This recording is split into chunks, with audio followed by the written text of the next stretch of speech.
$120 with the hard shell case.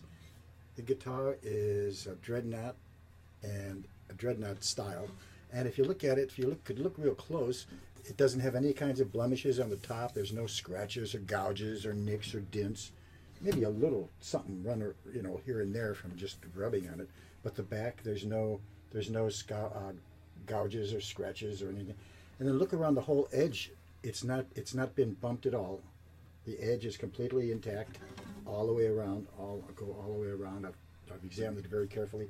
And then another thing you look at, if you look at the right here where the neck joins the body, well, it's a perfect joint there. This is something you have to watch for when you buy guitars, used guitars especially, is to see if this joint is intact. And the joint is extremely intact. Let me see if I can bring a little brightness up here. Maybe like that. Okay.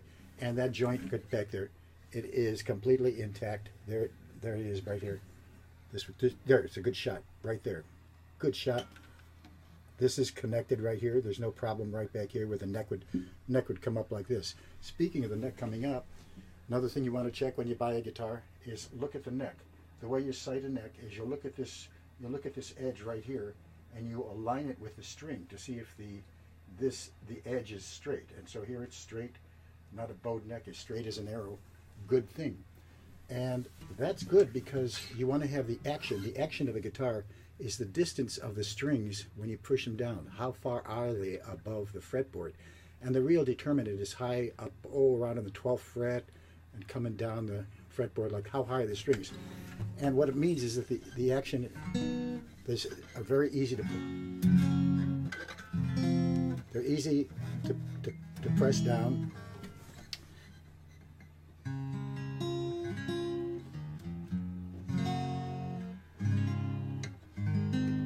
And so they're easy to press down and make chords and such. And what I did is I tested all the frets on the guitar, going all the way up to make sure there's no buzzes or rattles. So I did that for all the strings on the guitar.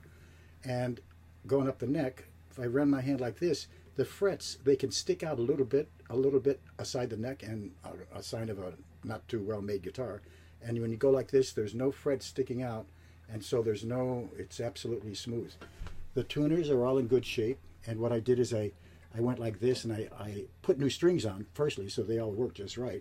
And there's no rattles when you go like this, and you see if there's any rattles, anything loose. They're all just fine. How about the bridge? The bridge, if you look at the bridge back here, the bridge, there's no space under here, which is a sign sometimes of a guitar that's had the bridge pulling up because for a number of different reasons, but in this case, it's not pulling up at all, and it's perfectly intact. And the same thing on this side of the bridge. Absolute good joint. And then here's something that you don't see on many guitars, but on guitars that were made some decades ago. This is kind of old, but it's maintained its quality ever since. And it's this. You see these screws here? These are for an adjustable bridge. You can turn these screws, and the strings can go up or down, and so you can get a better action, what I was telling you about before, where the strings are high or not on the guitar. And so it's a very nice guitar, especially for the money, and especially because the quality, it's in primo condition. And what's coming with this is, I'm going to show you this.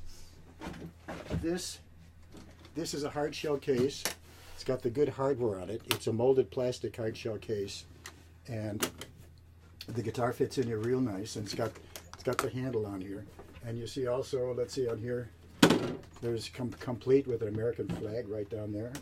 And so good hard shell case is not easy to come by. And so there it is. And so let me know if you're interested in the guitar.